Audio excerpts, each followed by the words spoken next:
noite, então, a todos e a todas, né? Sejam muito bem-vindos nessa sexta-feira, né? Muito especial para nós.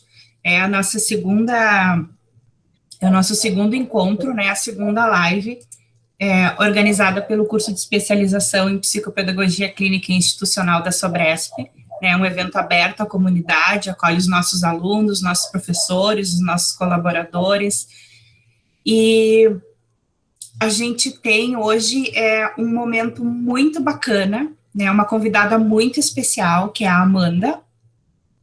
E a Amanda, ela então tem graduação em psicologia pela UBRA, ela é especialista em psicopedagogia clínica e institucional, é mestra em políticas públicas e gestão educacional pela UFSM, né? Trabalhou como psicóloga responsável técnica pela Clínica de Psicologia da UBRA em Santa Maria. Atualmente ela atua como psicóloga clínica, é coordenadora pedagógica do Colégio Marista Centenário, docente e coordenadora do Núcleo ao Apoio Discente da Faculdade Metodista Centenário, é integrante do Núcleo de Estudos e Pesquisa sobre Escolarização e Inclusão da UFSM e tem experiência na área de educação, com ênfase nas seguintes temáticas: psicologia, psicologia escolar, psicanálise, contexto escolar, gestão, inclusão, desenvolvimento infantil, ateliê, arte, contos infantis e escrita. Eu acompanho a trajetória da Amanda, tem 15 anos, né? Fomos colegas de escola, né? Em mais de uma instituição trabalhamos juntas, né? Uma pessoa que eu admiro muito, tem um conhecimento muito vasto. E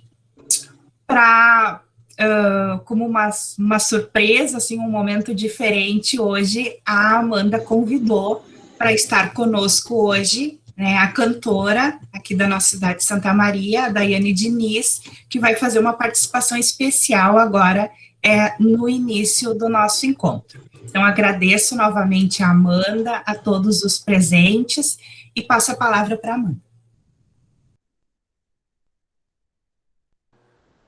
Boa noite a todos e a todas. É um grande prazer poder estar aqui com vocês.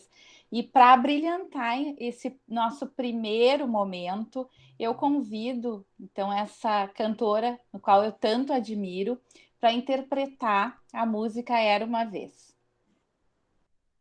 Boa noite, gente. É uma honra estar aqui com vocês essa noite. Espero que vocês gostem. Vamos lá. Era uma vez um lugarzinho no meio do nada, com sabor de chocolate e cheiro de terra molhada. Era uma vez a riqueza contra a simplicidade, uma mostrando para outra quem dava mais felicidade. Pra gente ser feliz, tem que cultivar as nossas amizades, os amigos de verdade. Pra gente ser feliz, tem que mergulhar na própria fantasia da nossa liberdade. Uma história de amor, de aventura e de magia, só tem a ver quem já foi criança um dia. Uma história de amor, de aventura e de magia, só tem a ver quem já foi criança um dia. Era uma vez. Muito obrigada, Daiane. Aplausos. Parabéns. Lindo. Obrigada. Belíssima interpretação. Muito obrigada por ter estado conosco. Realmente abrilhantou um momento que é tão especial, que nós vamos falar sobre, não só sobre a infância, mas sobre as histórias. E essa música tem tudo a ver com o nosso tema e com o que nós vamos conversar hoje. Obrigada. Merecem. Bom estudo para vocês. Até mais. Obrigada. Boa noite. Eu vou fazer uma projeção. Sintam-se à vontade para abrirem as câmeras, porque a ideia da noite de hoje realmente é um bate-papo, é o contar histórias, é o escutar histórias, é trocar, é que a palavra circule, não é uma palestra. Então, a participação de vocês é que vai fazer desse momento um momento especial e rico em aprendizagens, tanto para mim quanto para vocês. Então, é um grande prazer estar aqui na companhia da professora Vanessa e de algumas outras professoras que eu já vi que estão conosco. E quem eu não conheço, sempre é um prazer fazer novas amizades e poder estar trocando com pessoas que diferentes, né, do nosso dia a dia e com grandes histórias que eu tenho certeza que eu vou me encantar também quando nós pudermos conversar um pouquinho. Vocês podem estar me interrompendo a qualquer momento para que realmente seja um momento, uma construção. Eu vou fazer uma projeção e peço licença para vocês, porque acredito também que é importante essas imagens que eu vou trazer para que nós possamos conversar um pouquinho.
Amanda, o microfone. Agora sim. O título da fala dessa noite, ele foi propositalmente escolhido. Primeiro eu quero falar um pouquinho de que maneira que se dá o meu processo criativo, a minha experiência enquanto processo criativo. Quando a professora Vanessa me convidou para estar aqui com vocês na noite de hoje, eu começo num processo criativo para pensar esse momento. Eu já falei sobre esse tema algumas vezes, mas todas as vezes ele precisa ser tocado de uma maneira diferente. Todas as vezes ele me toca de uma maneira diferente. Eu acredito que as pessoas também que escutam a respeito dele são tocadas de diferentes maneiras. Foi então que essa música que a Daiane cantou, eu já havia escutado ela várias vezes. Mas, nesse processo criativo, para estar aqui na noite de hoje com vocês, eu escutei ela com um tom especial, um tom diferente. Porque ela traz alguns conteúdos importantes para pensar as histórias infantis. O meu processo artesanal, tanto de escrita, eu chamo de artesanal, porque eu vou sendo tocada por algumas músicas, por algumas histórias, e eu vou colocando isso na minha escrita e também nos momentos que eu estou falando a respeito de diferentes temas. Então, é com músicas ao longo da apresentação, ao longo do nosso bate-papo, da nossa roda de conversa, que eu prefiro chamar assim, eu vou estar trazendo então, músicas, fragmentos de algumas histórias, para que nós possamos estar pensando a respeito delas.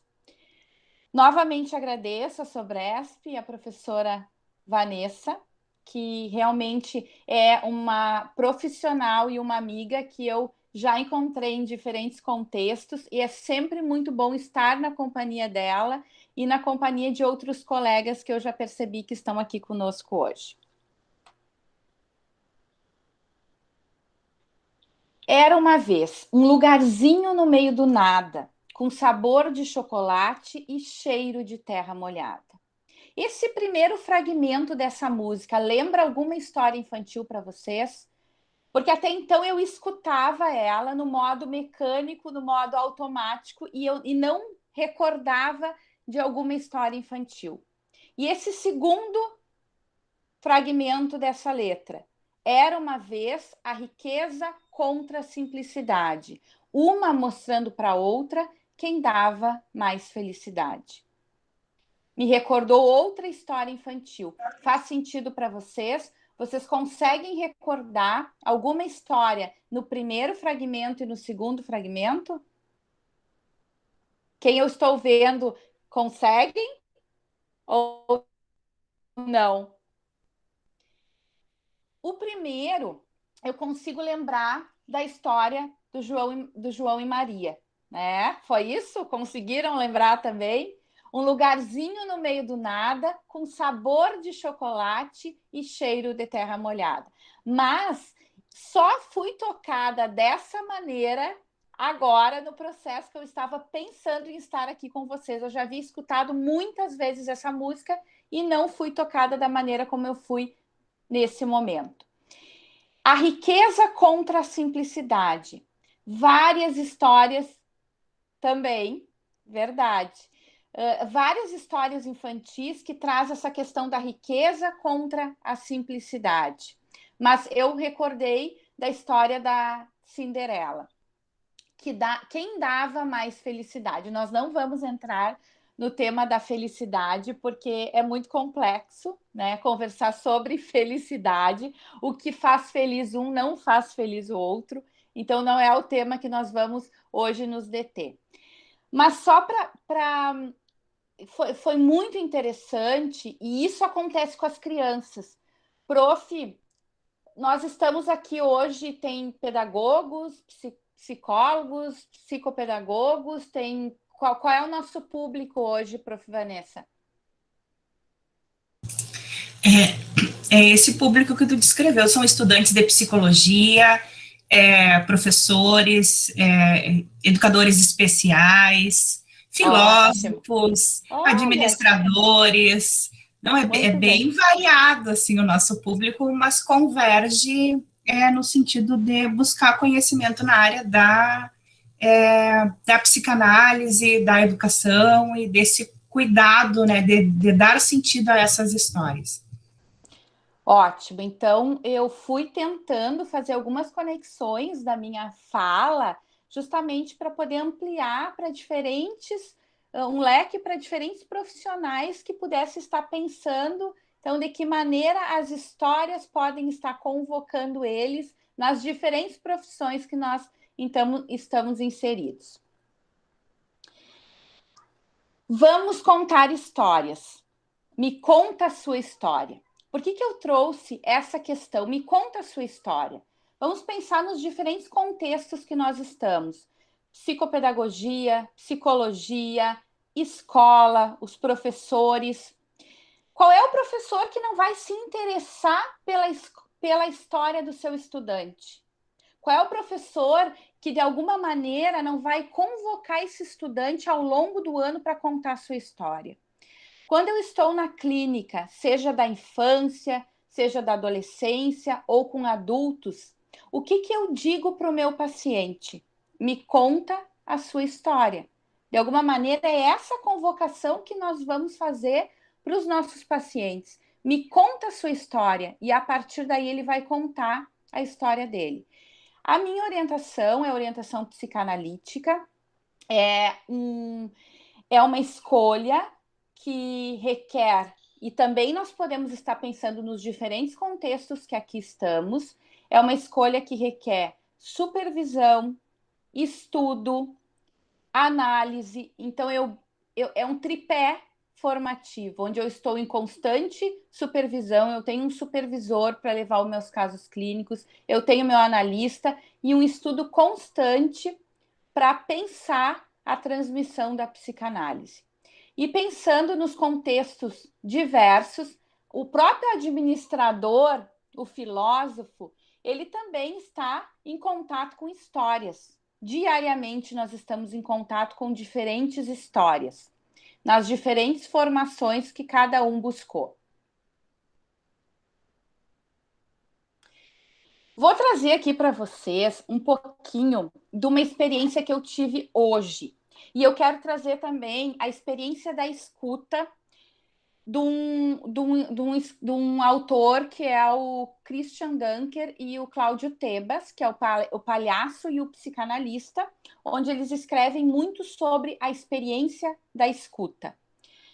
O Contário Caligares, que faleceu, eu tive a grata oportunidade de conhecê-lo. Ele dizia o seguinte: desconfie de um terapeuta que leia um único autor. E a outra mensagem que eu quero dizer para vocês: desconfiem de qualquer profissional que leia um único autor. Nós precisamos estar em constante formação, em constante leitura e aperfeiçoamento. Esse momento é um momento riquíssimo para que nós possamos estar conversando e nos aperfeiçoando. Hoje pela manhã, eu fui fazer uma caminhada, não caminho todos os dias, mas eu fui fazer uma caminhada, e eu faço muitas conexões. Eu não leio um livro do início ao fim. Eu leio vários livros ao mesmo tempo e vou fazendo conexões. Eu não sei como é que vocês assim funcionam na questão da leitura. Eu não tenho essa obsessão, assim, não sou obsessiva, no caso, né, de ler um livro do início ao fim. Eu vou lendo vários livros e fazendo conexões. O Christian Dunker, ele fala bastante com o Cláudio Tebas sobre a experiência da escuta.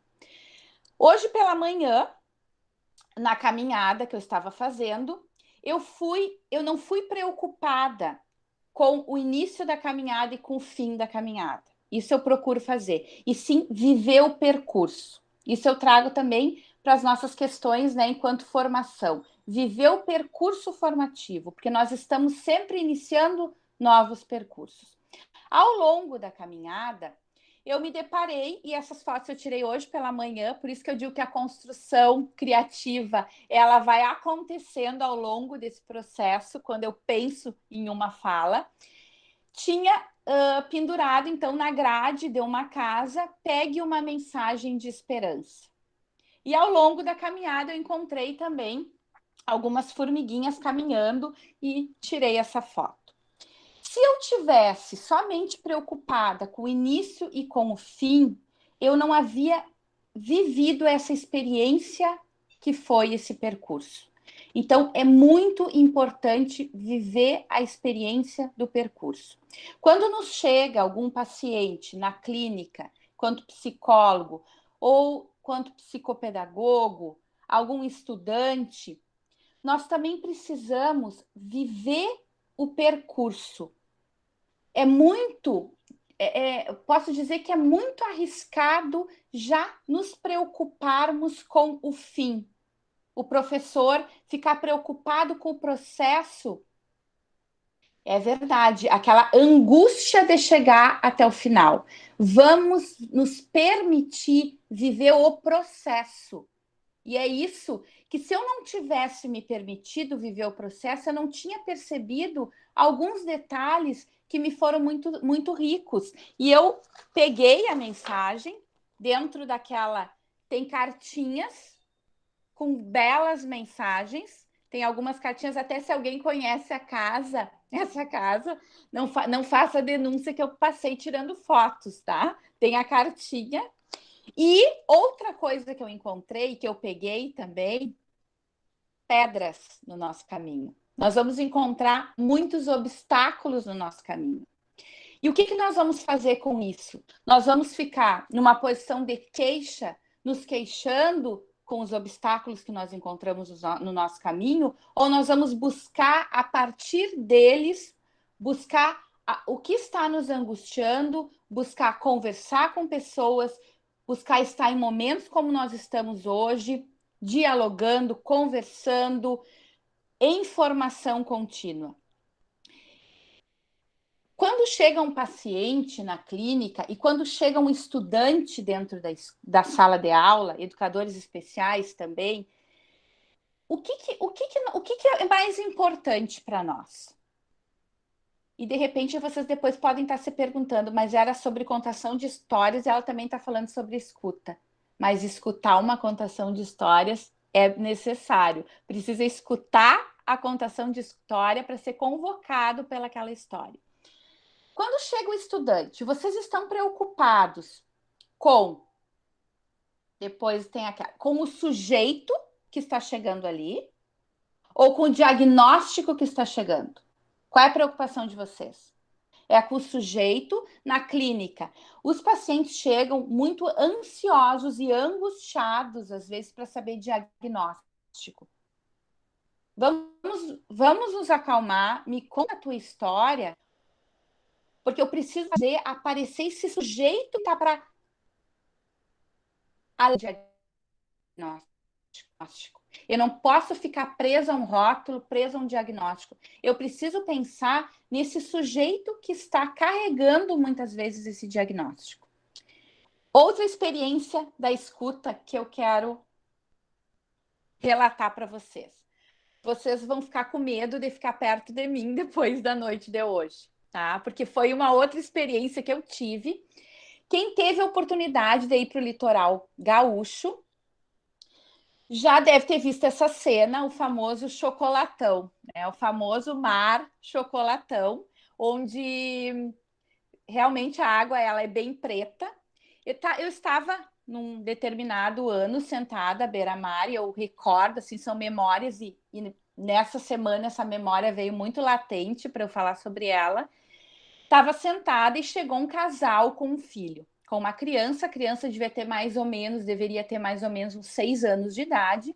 E o casal chega com cadeiras, com sacola, conversando sobre o vento, que o vento estava frio e o esposo reclamando do vento, a mulher reclamando da água, que estava um chocolatão, que a água deveria estar gelada.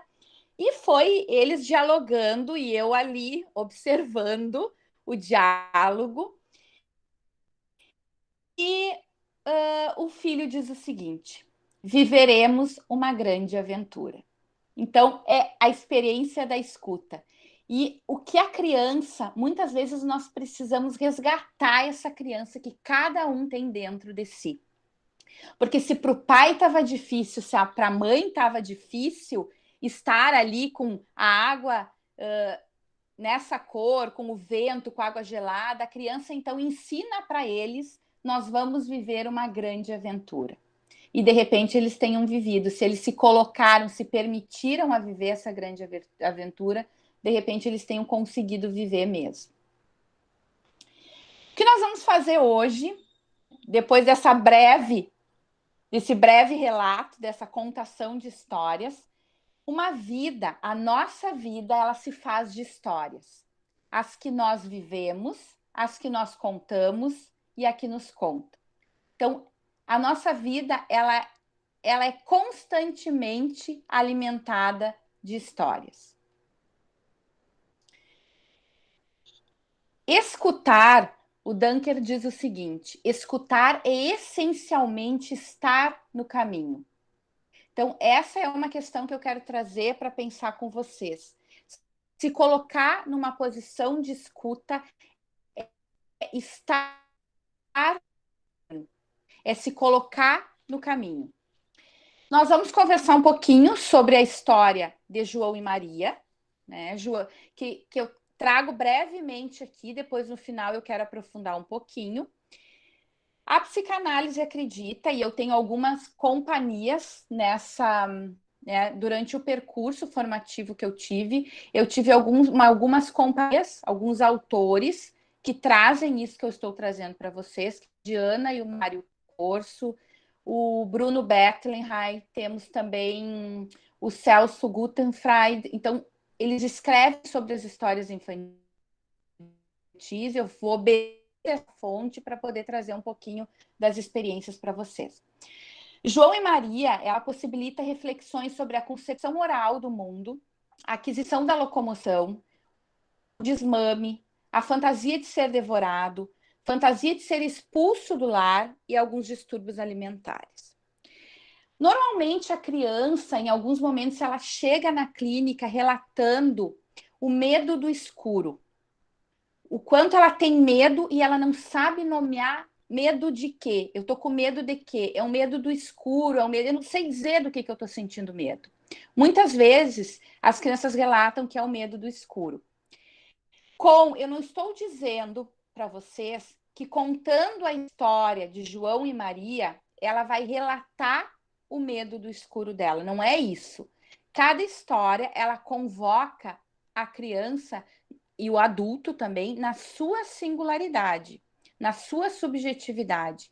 Mas Diana e Mário Corso nos trazem que essa história, que João e Maria, é possível, então, de que questões latentes sobre o medo do escuro, sobre a dependência emocional, porque as próprias pedrinhas, então eles fazem, né?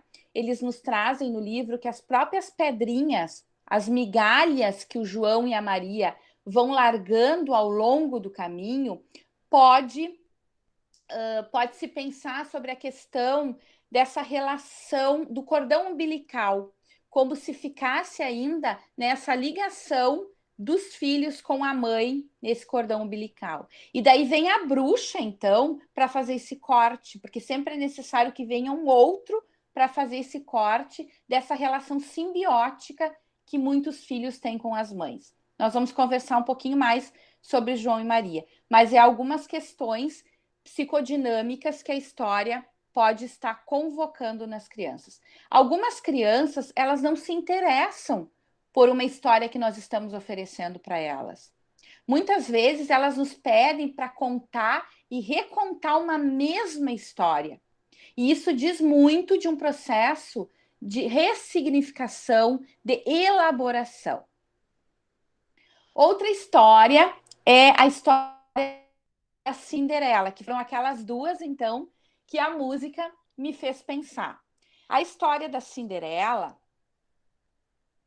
ela também lança mão para algumas questões sobre a importância das memórias, o valor simbólico que as mesmas têm na primeira infância e alguns valores que seguem na vida adulta. A rivalidade entre irmãos, aquela transferência daquele filho injustiçado, aquele filho que se sente injustiçado na família, o de não ser amado pelo pai, essa dualidade entre a mãe e a madrasta, alguns papéis que são atribuídos também à figura materna, aquela mãe morta que mesmo morta continua fazendo parte presente também na vida da criança.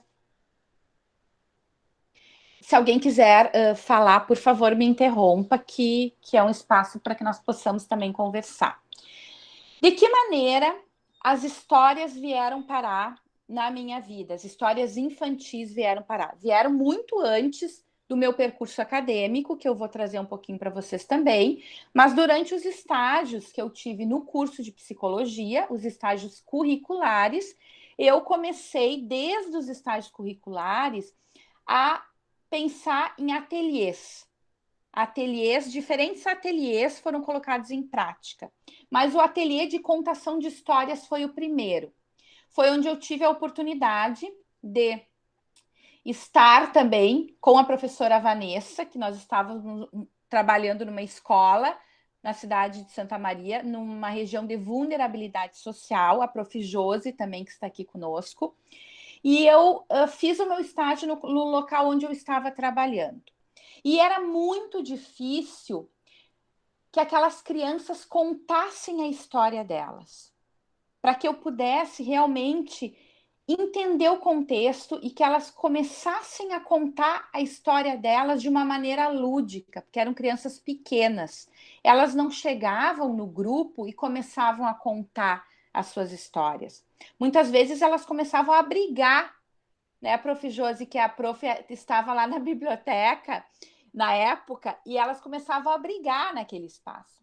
Então, de que maneira que eu comecei a fazer com que elas contassem a história delas? Contando histórias. A partir da contação de histórias, elas começaram a contar a história de vida delas.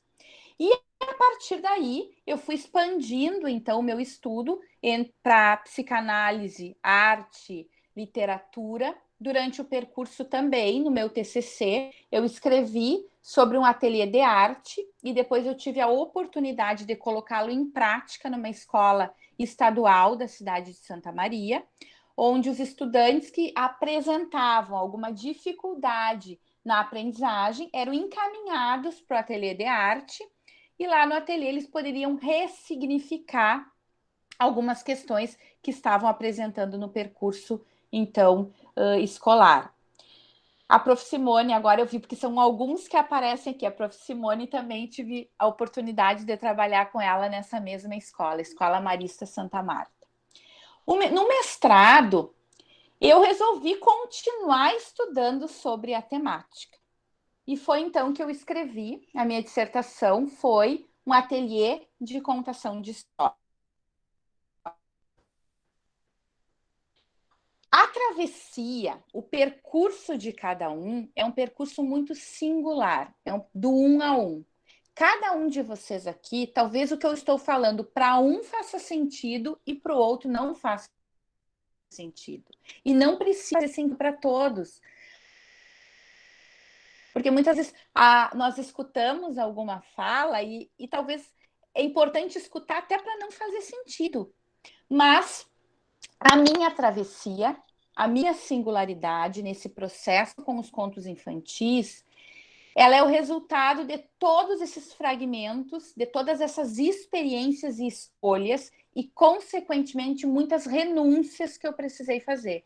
Porque no momento que eu escolho escrever sobre contos, muitas outras questões eu estou renunciando. É a materialização. Então, o que eu trago aqui para vocês hoje é a materialização de muitos investimentos que eu fiz, de estudos, da minha escuta, análise pessoal, muitas manhãs, muitas tardes, muitas noites acompanhadas de leituras, da escrita. Eu amo escrever, eu escrevo assim com muita... como é que eu posso usar uma palavra assim? É algo que realmente me convoca de uma maneira. Eu sou apaixonada pela contação de histórias e pela escrita, mas muitos momentos eu era paralisada nesse processo artesanal de escrita, que é normal também, e por vezes fazia-se necessário um afastamento para depois esse desejo, reacender o desejo e voltar a escrever. Então, a escrita, ela me liberta. Escrever é como uma libertação. É algo que faz com que eu consiga realmente lançar para o papel muitas questões que me angustiam e me convocam. Porque eu acredito também esse processo de escrita, um processo onde nós vamos aparecendo em cada palavrinha que vai aparecendo no papel.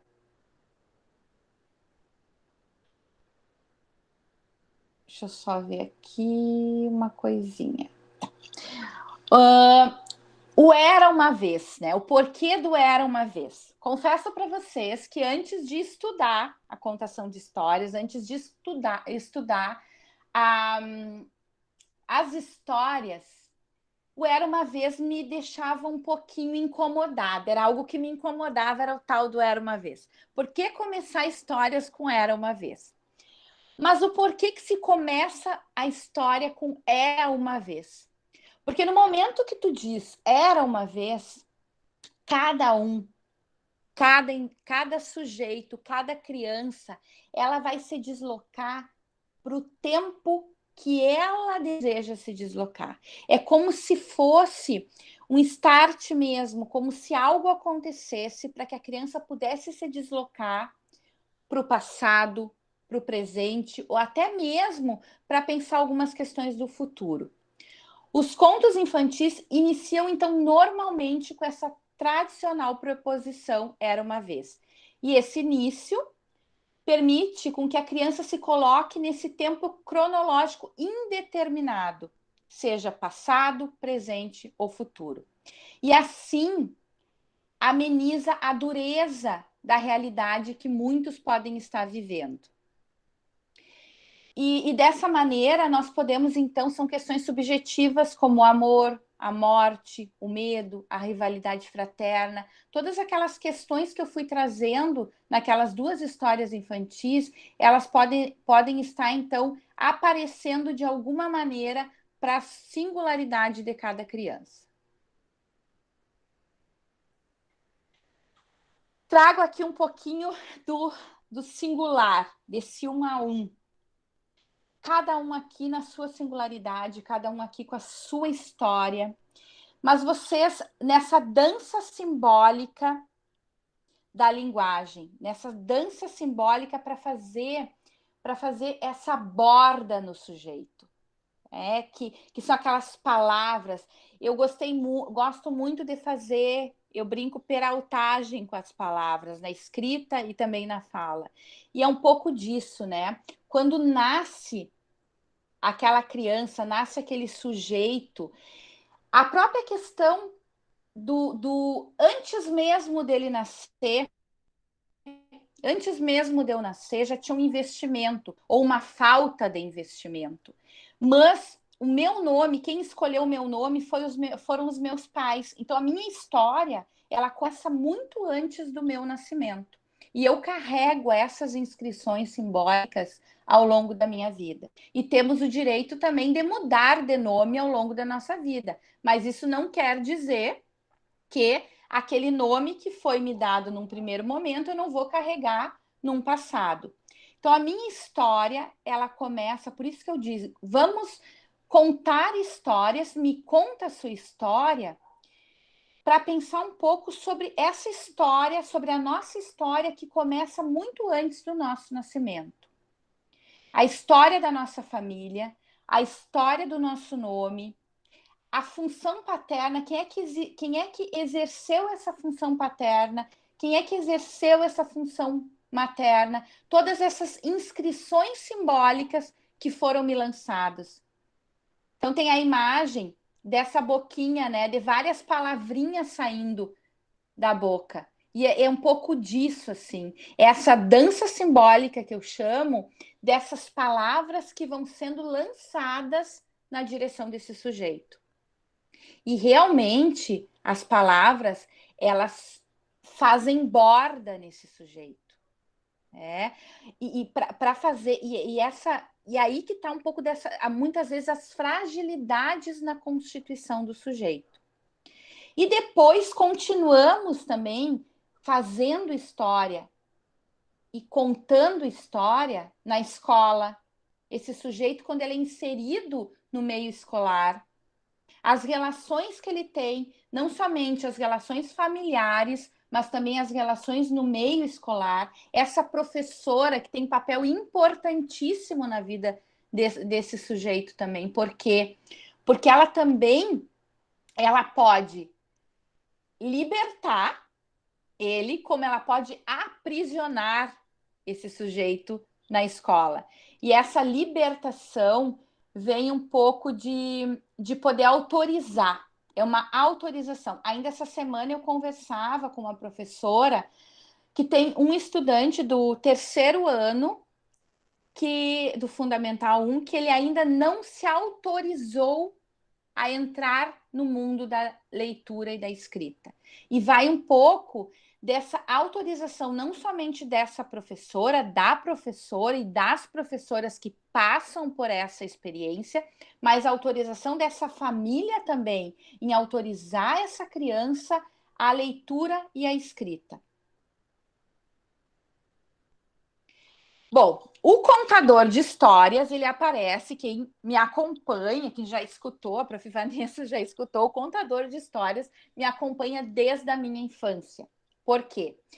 Porque é uma experiência que eu tenho e depois em análise também, eu levando muito para minha análise, eu descobri o porquê que eu gosto tanto de histórias e quero contar histórias, estudo sobre histórias, porque na minha infância, o meu pai, ele contava muita história.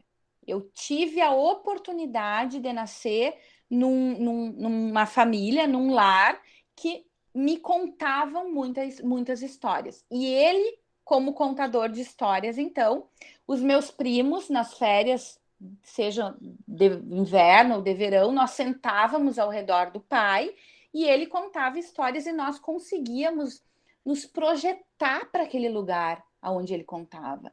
Muitas envolviam florestas e eu conseguia me enxergar na floresta, eu conseguia me ver naquela aventura muito potente.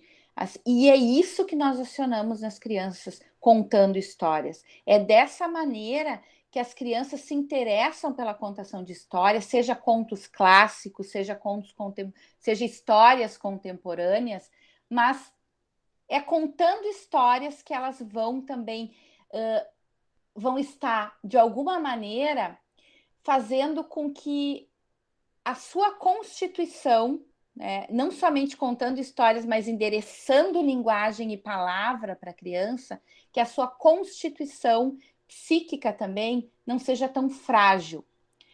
Essas experiências da infância, que por hora adormecidas, na minha constituição, elas realmente retornam.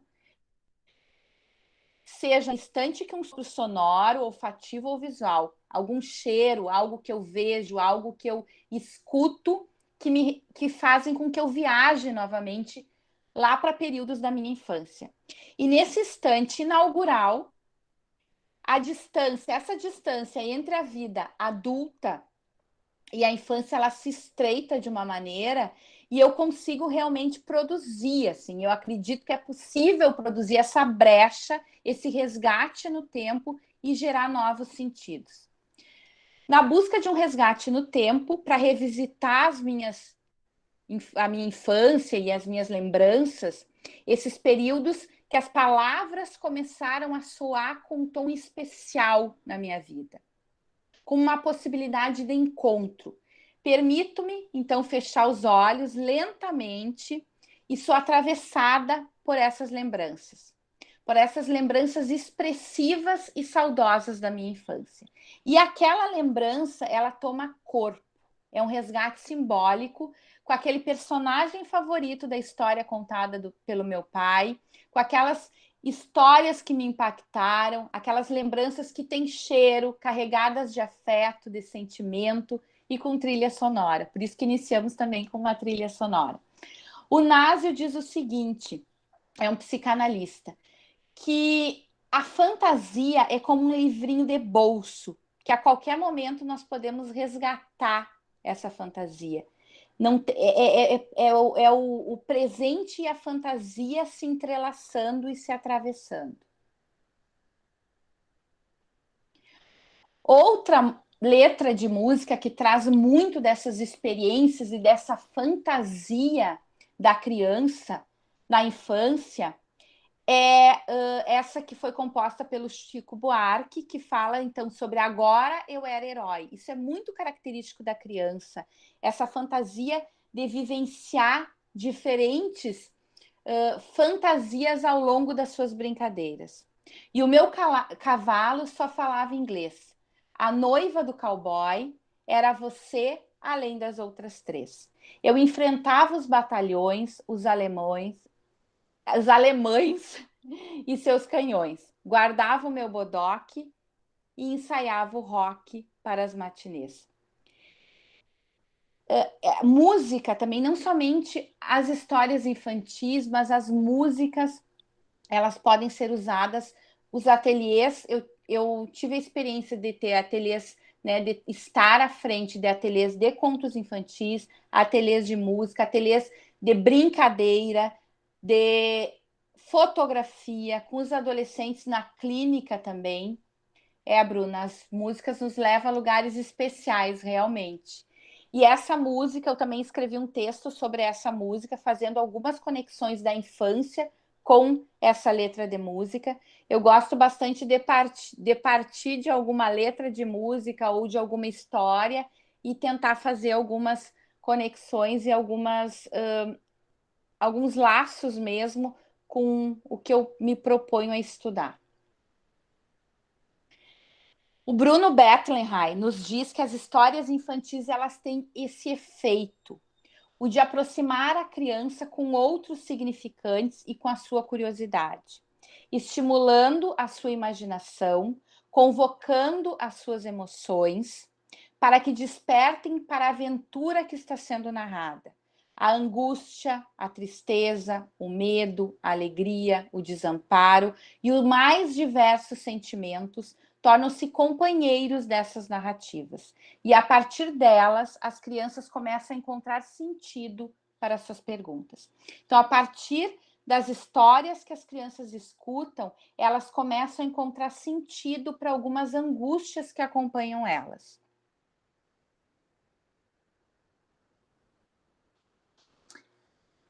Para uma criança, o que fica de um conto, primeiro que o contar história não é somente contar a história, mas é de que maneira tu está contando essa história. A questão do tom de voz, a questão do gestual, a questão do preparar o espaço para a contação de histórias, isso tudo está em jogo para que essas questões subjetivas também possam vir à tona. Para uma criança, o que fica de um conto é o que ele fez refletir na sua subjetividade e como ele se apresentou a ela. Se pela mão de um adulto, porque muitas vezes nós apresentamos a história para a criança, ou se é uma história escolhida por ele. Quem tem a oportunidade de estar em sala de aula, professores, mas até mesmo na clínica com a psicopedagogia, educadores especiais, diferentes profissionais. Quando chega aqueles períodos ali, aquelas datas comemorativas que muitas escolas, que bom que já não estão comemorando dessa maneira, estão incluindo as diferentes famílias, né, que nós temos enquanto Constituição hoje em dia, mas vocês percebem que muitas crianças, nesse período, eles ficam angustiados com algumas histórias que são apresentadas para eles. Eu me recordo de um estudante que depois que eu contei uma história, na época que eu estava em sala de aula, que eu contei uma história e que depois eu solicitei para que eles pudessem, então, com argila, né, a atividade seria representar a família com argila. A argila foi parar no teto da sala de aula, né, porque talvez ele queria falar sobre qualquer coisa, mas não queria falar sobre a família dele. E lembro de um outro que eu pedi para desenhar a família e ele desenhou o cavalo. A família, que naquele momento, de repente, o que representava para ele, o afeto que ele tinha, talvez fosse com o cavalo. Então, alguns cuidados importantes que nós precisamos ter também, e para acolher, no momento que eu apresento uma história para uma criança, eu preciso estar preparada para acolher, escutar. Às vezes, basta escutar e acolher a angústia daquela criança. Então, continuando aqui o que a Diana e o Mário nos trazem, para refletir sobre a subjetividade do conto e quem apresentou o conto para ela. E volto a falar sobre aquela criança, então, que pede para ver aquele filme ou para que conte aquela história muitas vezes. Contem a história, deixem com que ela vejam aquele filme muitas vezes, porque é uma tentativa de uma elaboração, de ressignificar algo. Então, se a criança quer assistir Rei Leão 15, 20, 30, 50 vezes, deixa assistir o Rei Leão. Se ela quer que conte determinada história, conte aquela história. É o tempo que ela precisa para elaborar algum desses sentimentos que talvez ela foi convocada ao longo da história. Então, deu tempo para ressignificar, deu tempo de elaborar esse momento. Vou trazer para vocês a experiência dos ateliês, tá? Uma experiência que eu tive a oportunidade de colocar em prática e, de repente, em algum momento vocês podem estar, seja na clínica, seja um momento até mesmo na escola.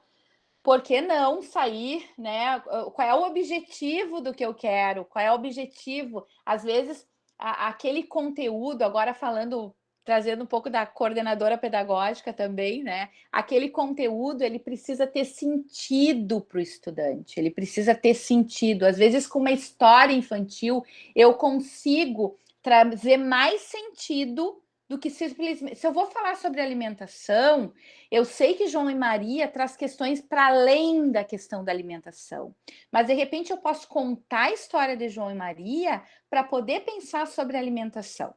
Então, o que eu proponho, né, na minha dissertação, mas que também o Celso Guttenfreit propõe num livro que ele também escreveu, que são alguns momentos importantes para uma contação de história. Não precisa acontecer dessa maneira. Cada um pode pensar e propor a sua singularidade para propor um momento de contação de história. Mas o que Amanda, então, vou te interromper só um pouquinho. Será que seria viável, assim, tu contar para nós um pouquinho do que significa o ateliê em si?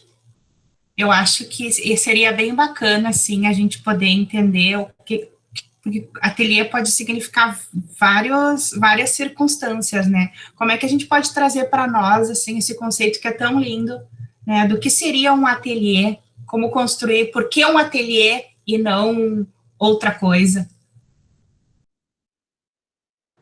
claro, Vanessa, ótimo. Porque poderia ser um grupo, poderia ser chamado, né, um grupo com crianças, poderia ser diferentes nomes, né? Mas por que eu escolho o nome de ateliê desde o primeiro momento lá no meu estágio curricular? Porque é bem um pouquinho dessa questão de pensar o singular, mas pensar o coletivo. E pensar também todo esse processo que eu trago novamente artesanal, né, de ir tecendo essas histórias e tecendo essas singularidades, mas ao mesmo tempo pensando no coletivo. Um ateliê propõe o coletivo, ele não propõe somente o singular, ele propõe o singular, a individualidade de cada um, a subjetividade de cada um, mas sempre com a palavra circulando. A palavra dentro de um ateliê, ela precisa circular. Ela precisa tocar o outro e ser tocada pelo outro. Então, um pouco dessa proposta de ateliê é um pouco disso. É o individual, é o singular, mas o singular atravessado pelo outro, pela história do outro. É a minha história sendo atravessada pela história do outro. E ao longo da minha caminhada, eu vou propondo, então, ateliês de contação de histórias, como eu falei para vocês, ateliê de arte, de fotografia, por isso, porque o outro precisa estar ali. Eu preciso trazer algo para compartilhar com o outro e poder fazer uma escuta dessa outra criança, desse outro adolescente. O ateliê, talvez depois eu possa explicar um pouquinho mais. O ateliê, ele é, então, proposto, o ateliê de contação de histórias, em 4 momentos. As crianças, num primeiro momento, chegavam até o ateliê e era o momento da palavra, aquele momento do encontro, onde semanalmente as crianças chegavam e tinham esse momento, o momento para falar livremente. E para poder também aproximar, enlaçar e fortalecer os vínculos. Chegavam, conversavam, era o momento para conversar, para compartilhar.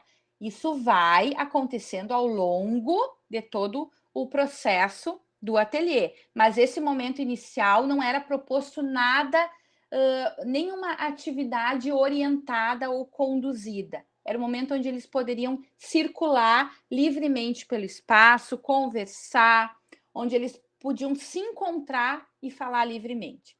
O segundo momento é a leitura de um conto pré-determinado. Por que pré-determinado? Porque a proposta do ateliê, ela foi colocada em prática foi na clínica escola da Ubra de Santa Maria, numa região, né, que atendia a região oeste da cidade, regiões de vulnerabilidade social. Então, é necessário conhecer o contexto. É necessário conhecer o contexto dessas crianças, conhecer a realidade dessas crianças que estavam sendo, então, encaminhadas para o ateliê pelas escolas situadas na região oeste, que é o NAI, o Núcleo de Apoio à Escola. As escolas encaminhavam crianças e essas crianças eram atendidas pelo ateliê de contação de histórias. Então, um conto pré-determinado, pensado a partir daquelas primeiras entrevistas com as professoras, as entrevistas com as famílias, aquela... por que pré-determinado? Porque se naquela conversa com aquela mãe, a mãe nos lança a mão, nos relata que a criança tem alguma questão de rivalidade, tem alguma questão, talvez, de medo do escuro, de alimentação, de repente aquele conto seja importante que seja trazido para o ateliê. Então, por isso que é importante conhecer a realidade e conhecer, fazer uma leitura desse sujeito que está para chegar. Claro que é uma leitura muito, num primeiro momento, eu não conhecia eles, então é uma leitura muito, talvez, precoce, mas importante. Conte contos que te habitam. Então, eu acabava contando contos que me habitavam também, não tem como não. O terceiro momento consiste na realização de um registro daquele momento. Esse registro pode ser desenho, modelagem, pintura, dobradura, construções com materiais recicláveis. Os desenhos como registro têm esse propósito de permitir a construção das representações conscientes e inconscientes, à medida que elas são interiorizadas. O quarto e último momento é a exposição ao grupo feita pelas crianças, do que elas criaram, elas recontando a história com as palavras delas. Então, elas vão recontar essa história com as suas palavras, a partir da sua subjetividade. Então, sempre acontecendo em 4 momentos. Eu trouxe um pouquinho de né? O que foi pensado, está bem pequenininho, mas eu quis que foi do João e da Maria. Então, no tempo da palavra, como é que foi organizado esse espaço? Nesse tempo da palavra, num primeiro encontro, a sala ela foi organizada com folhas secas ao longo do tapete e as almofadas do espaço, então, dispostas, e ao fundo, uma música com sons da floresta. Isso pode ser feito na sala de aula também virtual, agora, no online. De repente, se vai fazer uma contação de história, ter uma música ao fundo. Na clínica, nós podemos, sim, estar com os nossos pacientes também propondo algo assim, por que não? Então, tinha folhas secas ao longo da sala e essa música, que é o tempo da palavra, o tempo deles interagirem livremente. O tempo de contação de histórias eu utilizei, então, sempre utilizando diferentes recursos, não é sempre contar história com o livro aberto, né? Abrir um livro e contar história. Tu precisa entrar na cena. O psicólogo, o psicopedagogo, o professor, ele precisa estar na cena. Por que professor de... eu sempre digo isso, eu vou repetir aqui. Eu acredito que o professor ele precisa ter uma experiência na educação infantil, porque ele precisa levar isso ao longo da sua caminhada, ao longo do seu percurso. Porque o professor da educação infantil, ele se veste de lobo, ele se veste de chapeuzinho vermelho, ele entra na cena. E nós, enquanto profissionais, seja em qual área nós estamos atuando, nós precisamos entrar na cena. Se permitir entrar na cena. Então, entrem na cena, não fiquem fora da cena. Tu ver como telespectador, como espectador, como tu tem que habitar essa cena, tu precisa entrar nela. Então, professores do ensino fundamental 1, 2, por que o professor de ensino médio não pode? Não digo que tem que se vestir, não é isso, não tem que se vestir de lobo mau, não é por aí. Mas por que ele não pode levar ludicidade? Por que não? Porque nós, na academia, nós não podemos propor aulas mais dinâmicas, partindo de uma música, pensando até mesmo trazendo uma contação de história, refletindo sobre uma contação de história, por que não? Por que precisa ser algo engessado? Por que precisa ser algo enraizado? Então, vamos desconstruir.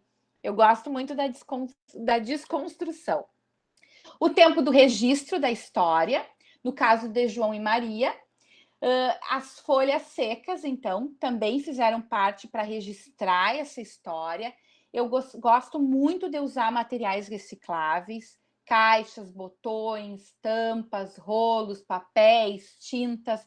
A tinta, a massinha de modelar, a própria argila são materiais riquíssimos para nós estarmos utilizando.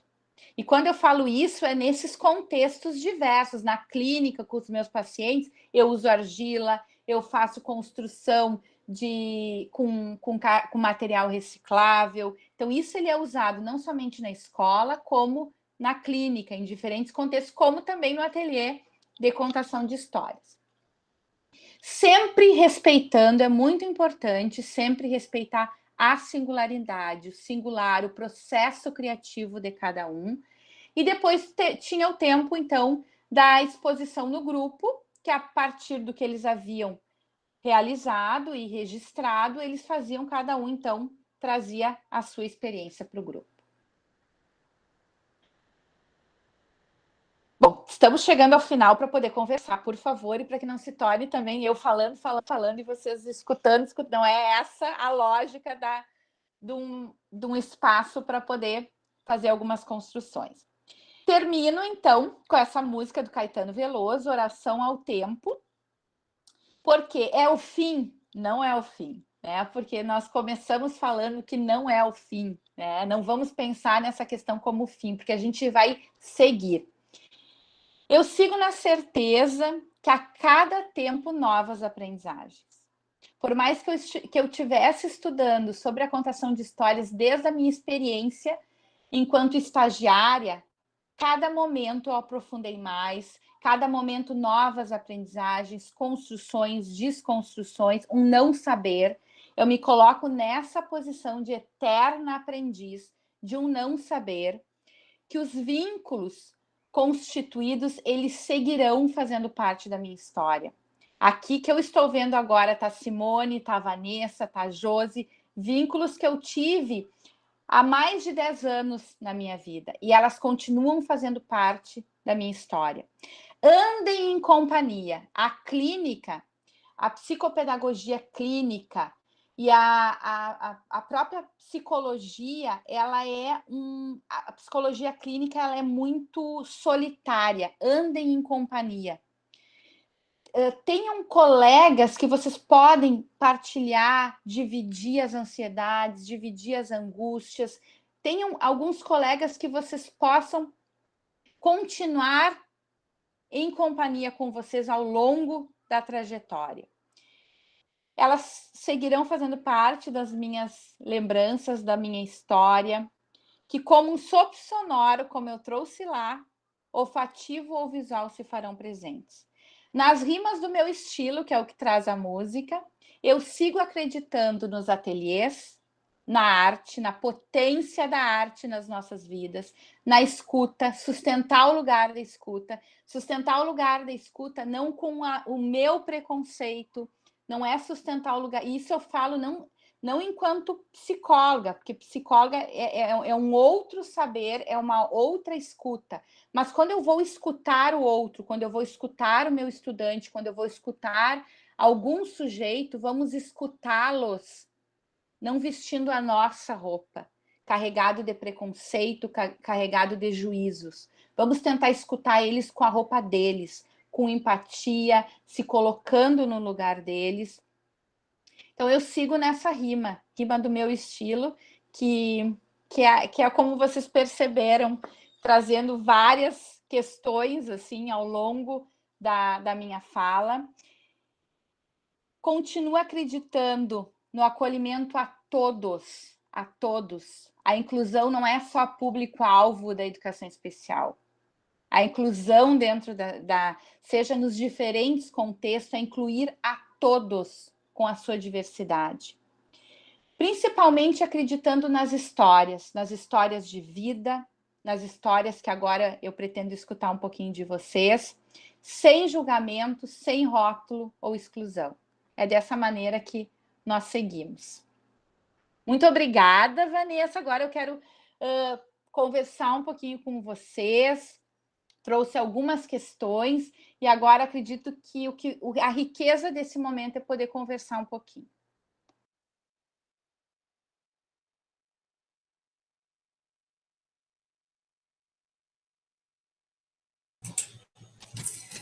Primeiro, quero agradecer, né, por toda essa riqueza de produção de sentidos, né, do quanto a gente consegue mobilizar a partir da tua fala, Amanda. E me parece um desafio muito grande dar sentido à história do outro. A gente tem uma vida tão corrida, um processo de individualização do sujeito cada vez mais intenso, das pessoas cuidarem mais de si do que do outro. Então, esse exercício de ouvir atentamente, de ouvir olhando para o outro, eu acho que é um desafio imenso, da gente conseguir respirar e se colocar à disposição na escuta da história do outro. Acho que podia comentar um pouquinho, né, de como a gente pode ir exercitando essa escuta sensível, esse cuidado, né, do quanto pode ser valioso ouvir efetivamente o outro, né, respirar e dar o devido lugar de sentido na história do outro. O quanto isso é bom para o outro, mas para nós também.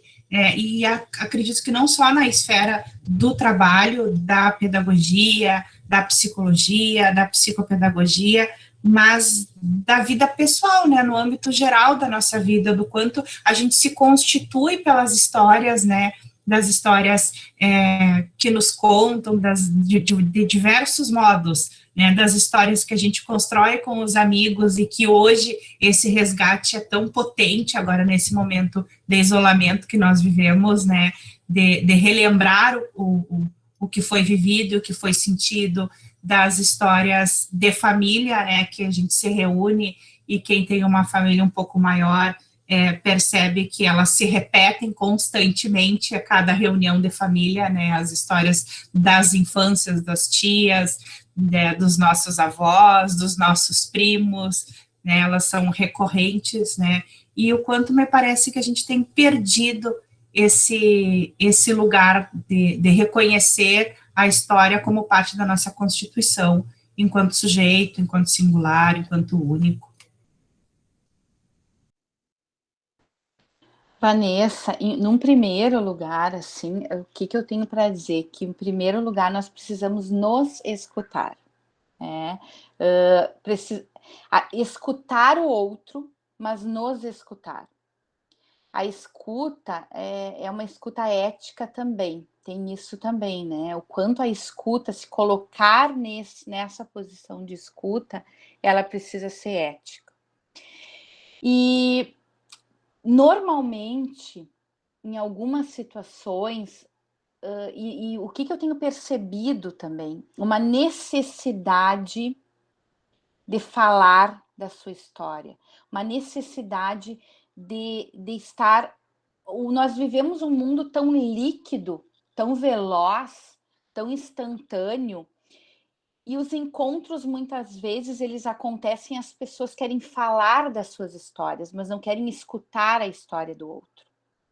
Então, em primeiro lugar, é se escutar, né? Vamos tentar promover momentos de encontro comigo mesmo, tentar me escutar, tentar escutar as minhas angústias, tentar escutar o que me deixa ansioso, o que não me deixa ansioso, e depois, não somente, não estou falando do profissional da psicologia, que tem que pensar no manejo, numa técnica, mas também que tem uma escuta tão ética quanto qualquer escuta que nós temos que ter. Mas é um pouco disso. Isso o Christian Dunker, nesse livro também, ele traz. Não carregar a nossa bagagem, né? Não carregar a nossa malinha. Quando tu vai escutar o outro, deixa a mala de lado, porque essa mala representa o quê? Representa o que eu acredito. Quando eu vou escutar o outro, eu preciso me despir, muitas vezes, daquilo que eu acredito, para poder escutar ele com que ele possa nos relatar o que ele acredita. É por isso que ele diz assim, deixar nossas vestes e vestir a veste do outro. porque senão eu sempre vou estar fazendo uma escuta a partir daquilo que eu acredito. E não é por aí. Uma escuta, sustentar esse lugar de escuta, é sustentar um lugar de escuta a partir do acolhimento ao outro. A partir do acolhimento ao outro com a história de vida do outro. Eu não escuto o outro para dizer assim, ó, mas o certo é assim. Esse é o certo é para ti, não é para o outro. Eu escuto o outro para acolher. Na clínica, quando eu estava na coordenação da clínica, na UBRA, quando os estagiários chegavam para o estágio clínico, eles me perguntavam muitas vezes assim, eles muito ansiosos em dizer algo. Chegava o paciente, o que eu digo? Não sabe o que dizer, escuta.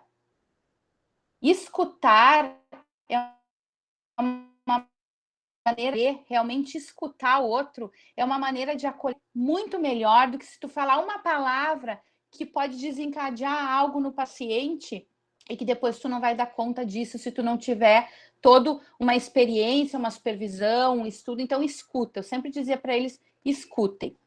Mas isso que a Vanessa trouxe, muito interessante também, né, dos encontros familiares, o quanto os encontros fazem reacender algumas histórias, e às vezes, várias vezes a gente fica naquela mesma história, conversando e tentando encontrar um sentido ou relembrando mesmo, memórias e lembranças.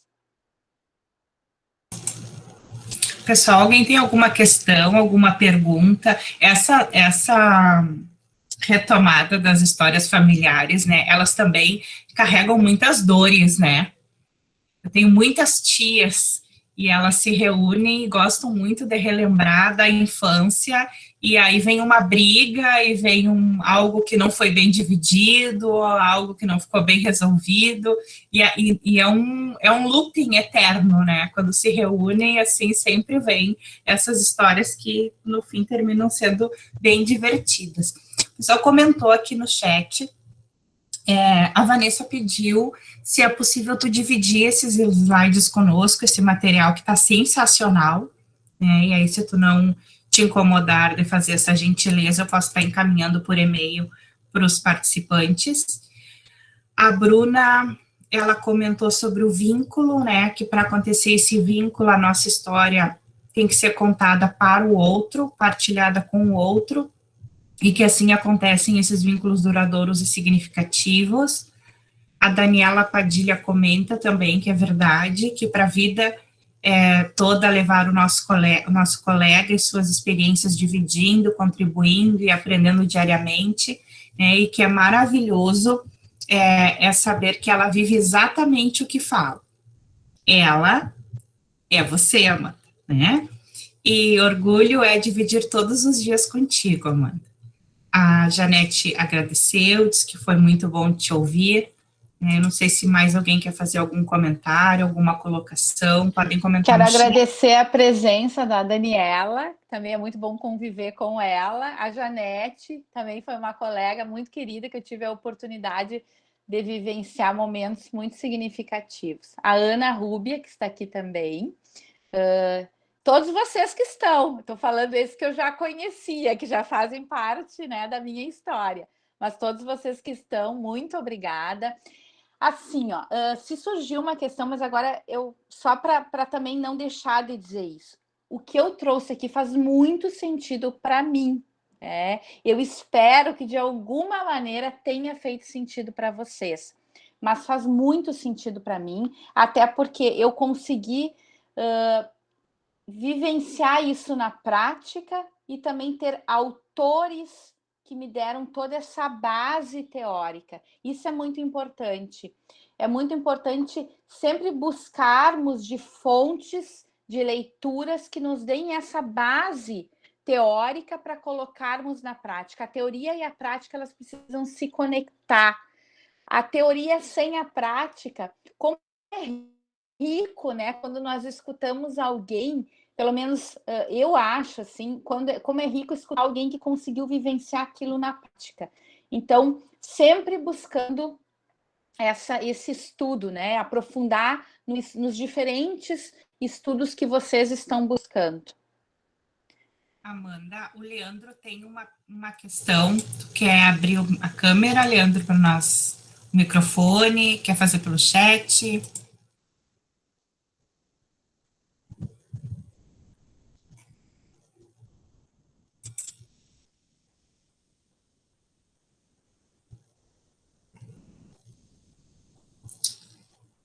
Nos escuta, Leandro? Sim, Vanessa, eu estou fazendo pelo chat aqui. Estou terminando aqui, mas a minha internet está um pouquinho lenta, que já envio aqui para ela. Tudo bem. A gente agradece. Karine, tá com a mãozinha levantada para fazer exercício ou tu vai conversar conosco? Conversar, aproveitar, agradecer, assim, essa fala, porque esses momentos de encontro, assim, são fundamentais, assim, para a gente que está iniciando algumas leituras. A minha trajetória, eu trabalhei muitos anos na educação especial e quando tu falavas, eu me recordei de algo que aconteceu hoje. Eu tenho alguns alunos que, enfim, eu trabalhava em outra cidade, fui fazer outros cursos, fazer o doutorado, então eu acabei deixando esse espaço, né, na educação especial, acabei fazendo a pedagogia. Hoje eu atuo como pedagoga, então estou um pouco afastada. E foi bem legal quando tu falaste da questão do vínculo, né? Hoje me aconteceu algo assim, dos meus alunos estão me encontrando no Facebook, crianças que, enfim, passaram por mim em algum momento e que eu tive alguma escuta. Nem todas tinham alguma necessidade educacional especial, mas naquele momento talvez precisasse de um acolhimento da família. E hoje aconteceu de um rapaz, entrou em contato comigo, foi um aluno, e como é importante essa questão do vínculo. Às vezes a gente não tem essa dimensão no momento, mas ao longo do tempo a gente vai percebendo como é fundamental, e eu não consigo trabalhar assim sem ter essa questão de cuidar e do cuidado com o outro. Assim, eu acho que é uma forma de tu ouvir, assim. Muitas vezes eles só querem ser ouvidos, né? E às vezes não tem necessariamente uma dificuldade de aprendizagem, um problema, enfim, que às vezes a gente acaba focando naquilo que não é essencialmente o que ele precisa naquele momento ser ouvido. Então, compartilho com vocês, assim, de como foi importante de escutar, assim, e de retomar um pouquinho da minha trajetória, que está um pouco mais afastada, assim, mas de ver, assim, dessas questões, dessas narrativas tão importantes e da construção do vínculo.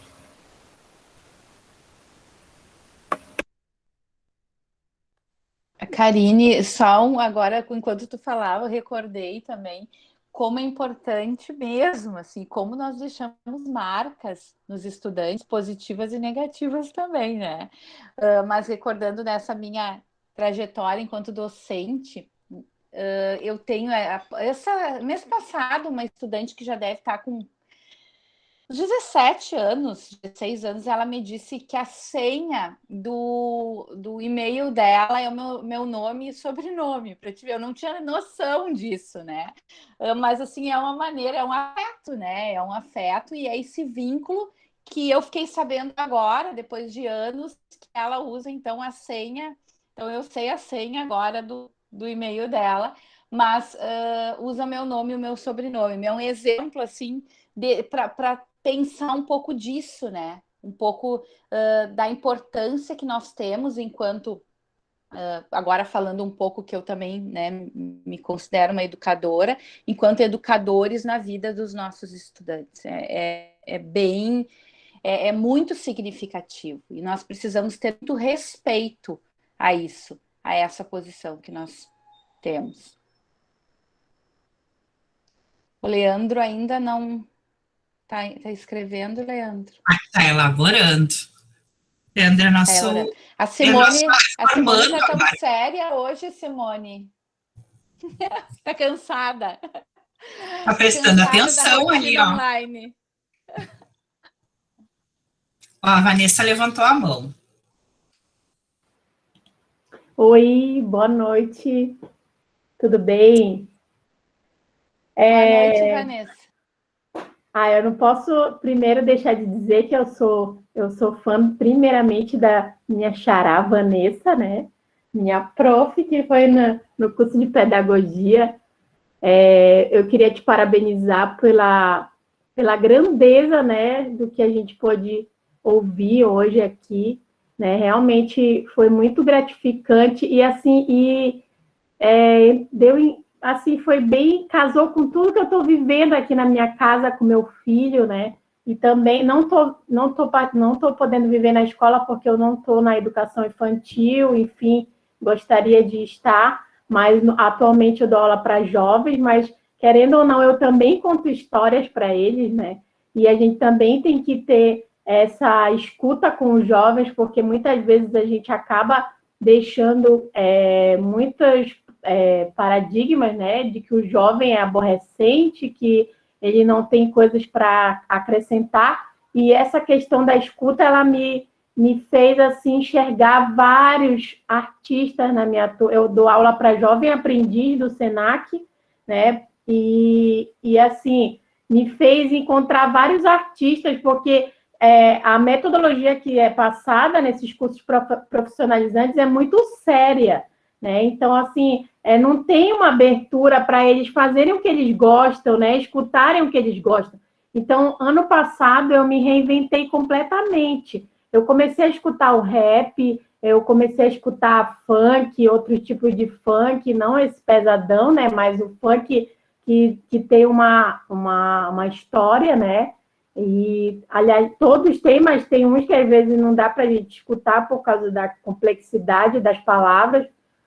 E assim, eu mergulhei no mundo deles, né? E é o que a gente pode fazer com as crianças também, a gente mergulhar no mundo delas, né? Que vem a calhar com tudo isso que você falou hoje. Se a gente não se vê criança, se a gente não enxerga a nossa infância, na criança a gente não consegue lidar com elas dentro da sala de aula, né? Em qualquer espaço, em casa também. Então, ontem, eu até comentei que ontem como eu falei, né, que hoje foi perfeito, porque ontem eu tive essa experiência que eu contei para o meu filho um conto do Chapeuzinho Verde, e é do Gianni, eu esqueci o sobrenome dele, é Gianni alguma coisa. E ele fez uma releitura do Chapeuzinho Vermelho, e eu faço teatro, né? Então era uma atividade do teatro que a minha professora tinha me mandado, e eu peguei e fui ler para ele, fui contar a história para ele. E assim, ele ria porque a vovozinha, ela fala a versão da Chapeuzinho toda distorcida, né? Ela chama Chapeuzinho de Chapeuzinho Verde, Chapeuzinho Preto. E assim, mas aquilo foi tão engraçado para ele, ele pediu para eu contar 3 vezes, e ele queria que eu contasse a 4ª, mas já estava tarde. Mas assim, a gente sabe, eu contava de uma forma assim engraçada, eu fazia vozes e entrava na dele também, né? E ele também às vezes fazia vozes. Então é diferente quando a gente conta uma história que a gente mergulha, né, junto com a criança, né, do que você só pegar ali a história e começar. Era uma vez uma menina tal que tinha um capu, né? E a criança ela não vai entender nem às vezes o que você está dizendo, mas quando você encena, você coloca em você um personagem, ou você entra com ela naquela história, é muito mais gratificante você ver o sorriso, o brilho nos olhos da criança, né? Eu chego até a me arrepiar, assim. Nossa, eu sou muito feliz porque eu tive uma base na pedagogia incrível. Não é porque a Vanessa está aqui, não, que eu estou puxando o saco dela, mas a nossa base na UFSM foi incrível também. E, assim, e poder compartilhar desses momentos, eu acho que é muito gratificante para nós que somos docentes, né? E eu queria realmente agradecer essa oportunidade. Eu estava até um pouco ansiosa, porque eu também estou participando de um curso do IFSU, de EJA, de jovens e adultos, e eu estava numa aula também, então eu estava me dividindo entre as 2 aulas, mas graças a Deus deu certo e eu consegui acompanhar até o fim aqui.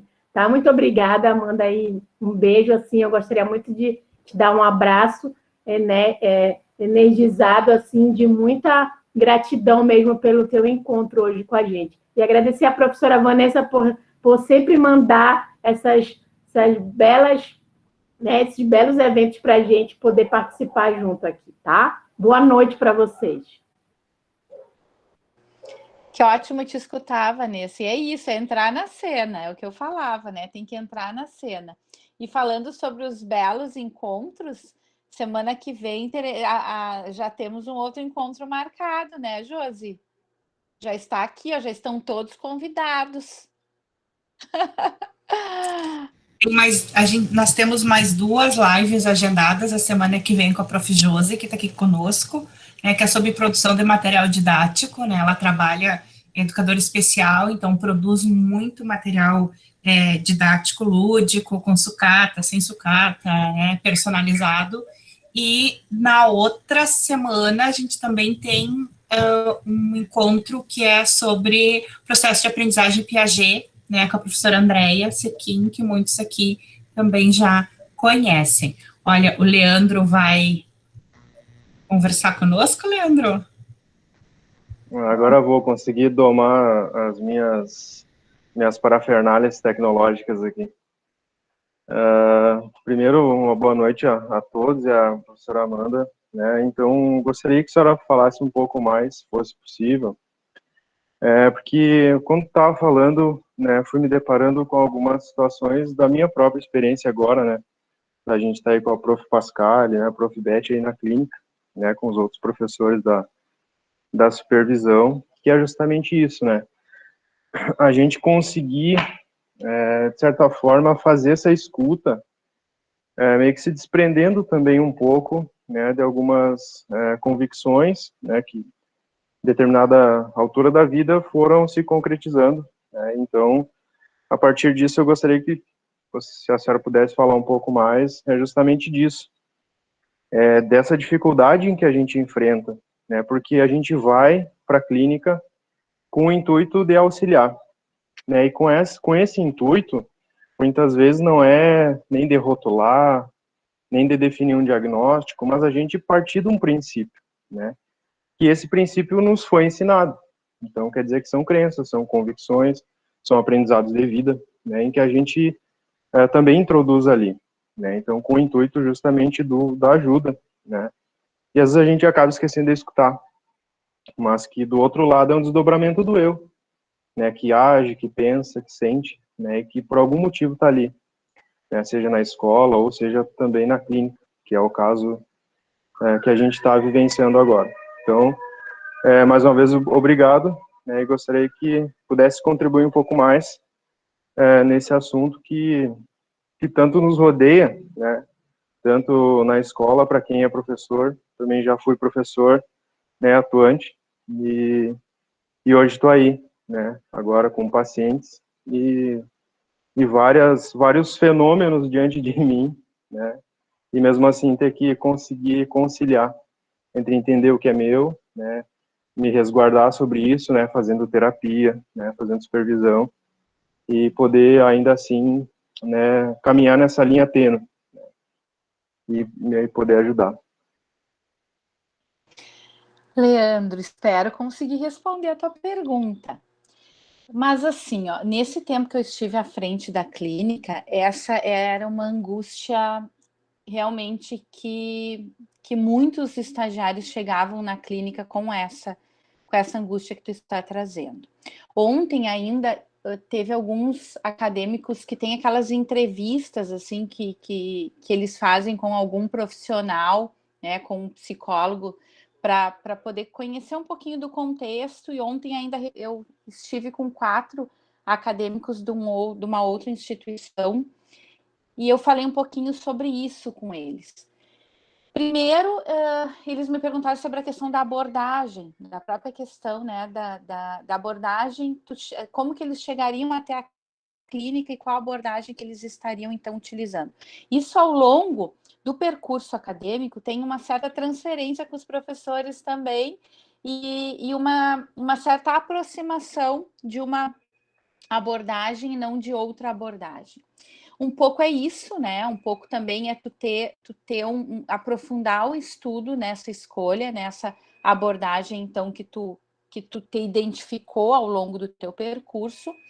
Mas, quando tu chega na clínica, também tu percebe que tem outra pessoa ali, né, que não é mais somente tu enquanto acadêmico nesse percurso, e que tem uma outra pessoa que vai te endereçar um pouco, ou muito de uma angústia que ela está trazendo.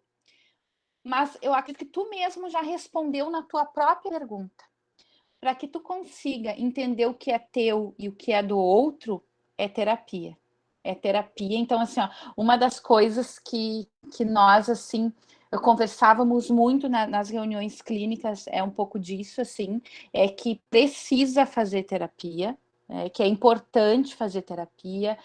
A própria a questão no momento de supervisão com o supervisor da clínica é um momento riquíssimo, que é um momento não só que tu está trazendo questões do teu paciente, isso nós falávamos muito, não é um depósito de tudo que aconteceu, né? Chegar na supervisão e trazer tudo que aconteceu durante a sessão, e sim uma questão, né? Que uma questão é pensar sobre a sessão, trazer essa questão, e o próprio supervisor vai te encaminhando textos também, que são muito importantes. Então, aproveitem esse momento, esses encaminhamentos, esses textos.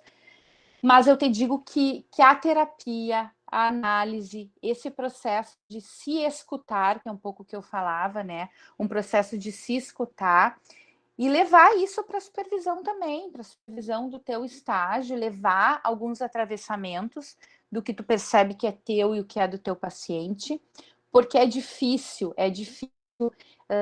Ninguém disse que era fácil, né? Ser psicólogo, como ser professor, não é fácil, requer muito estudo, requer muita formação, requer muito, e nós, enquanto psicólogos, muita terapia, muita análise. Então, assim, ó, eu acredito que tu mesmo respondeu na tua pergunta. Então, a terapia é algo que é muito importante, que tu já está fazendo e que tu continue fazendo.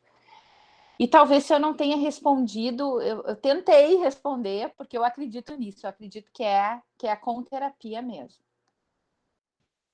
Eu até nem foi muito uma pergunta que queria que falasse, né, como a senhora falou agora, sobre isso, né, porque é uma coisa que a gente se defronta, é engraçado até, porque a gente sabe que isso vai acontecer, mas a gente não adianta saber, não adianta ter a consciência de que vai acontecer quando chegar na clínica, mas tem que acontecer a coisa, né, tem que vivenciar isso, e isso é muito, muito fantástico, assim, sabe, tu ter todo aquele arcabouço teórico que pode ter norteado de alguma forma, como tu falou, né, já tem algumas tendências até pelo transcorrer do curso, mas chega ali que é um divisor de águas, né, tu vai ter que começar a lidar com isso, então isso acaba sendo introjetado, mas muito obrigado pela fala aí. Leandro, e muitos estagiários me perguntavam assim, como que ligavam para os pacientes, o primeiro contato, como que eu ligo para agendar. Então, assim, são várias questões, assim, muito ricas, assim, para pensar e conversar, mas até a própria questão de ligar para agendar, porque lá muitos, eles mesmos, né, que faziam essa ligação, nossa secretária que estava na clínica, mas são muitas questões assim que permeiam esse estágio clínico e a responsabilidade, né? Acho que é outra questão que eu posso deixar, seja em qualquer campo profissional, responsabilidade. A própria questão do tempo, se tu marcou com aquele paciente e tu tem que estar lá, tu não pode, porque o paciente não foi, às vezes ele não avisou e já está chegando quase no final da sessão, mas tu tem que estar lá, porque aquele tempo é dele, tu tem que estar lá esperando ele. Agora, eu não sei como é que estão, né? Quando eu ainda estava na UBRA, na pandemia, nós estávamos em atendimento clínico, com todo o protocolo de segurança, mas responsabilidade e ética, o que permeia a nossa prática, enquanto psicólogos, educadores, psicopedagogos, é a ética.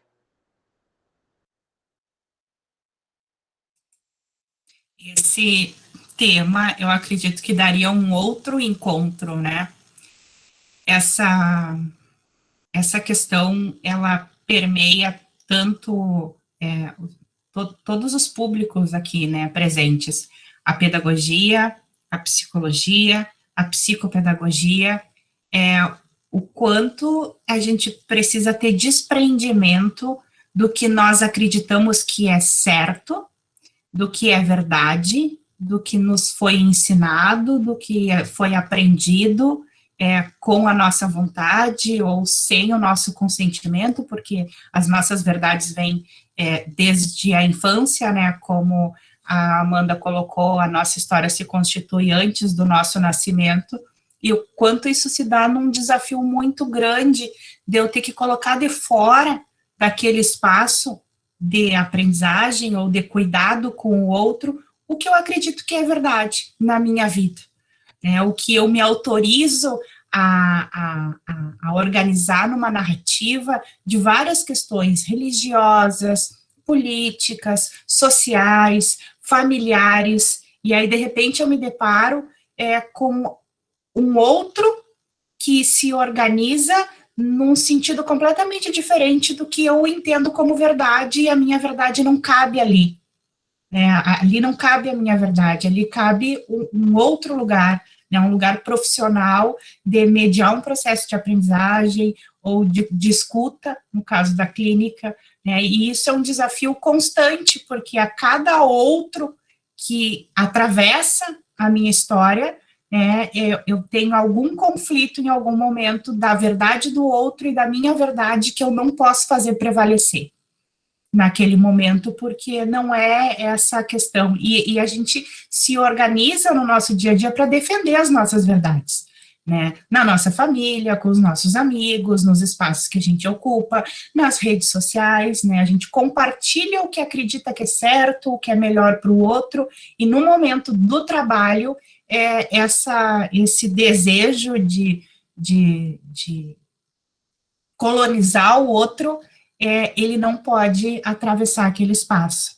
Eu acho que é um desafio, assim, incrível e que nos falta, né, muito durante o nosso período de formação, nos nossos estágios, eu acho que ele aparece e ele nos confronta na prática.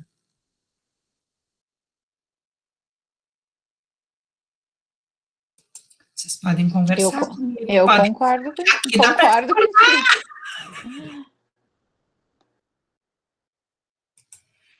Pessoal, assim, a gente já está com a hora bem adiantada, né? Acho que a gente já se encaminha, assim, para um agradecimento final, né, a todos e a todas que compartilharam esse sextou, né, repleto de sentidos, de conhecimento, né? Agradecer a gentileza da Amanda, né, do quanto a gente aprende, e é desafiador, assim, ouvir ela falar das questões da própria história que a constituem, né, e do quanto ela consegue nos afetar, né, com todo esse cuidado, né, com todo esse... Quando eu olhei os slides e uma das lâminas, sabe que a gente, quando diz lâmina, a gente entrega, assim, o jogo todo, né?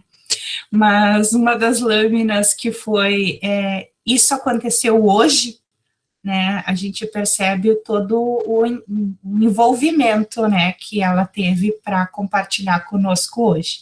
Então, o meu muito obrigada, né, a Amanda e a todos os presentes. Vanessa, eu que agradeço vocês nesse sextou mesmo, né, na sexta-feira, nós aqui pensando, nos afetando, porque mesmo os que não falaram estão aqui sustentando essa escuta, o quanto foi um momento muito importante, mais um momento importante na companhia da Vanessa, que eu já tive alguns momentos na companhia de vocês, todas as contribuições que vocês trouxeram, e é um pouco disso mesmo, assim, nós temos uma vida sempre, é um tempo cronológico bem apertado, mas quando nos comprometer, né, quando nós vamos nos comprometer a fazer algo que seja com carinho, né, para tentar entregar algo que tenha sentido. Eu tentei, espero que tenha feito sentido para vocês.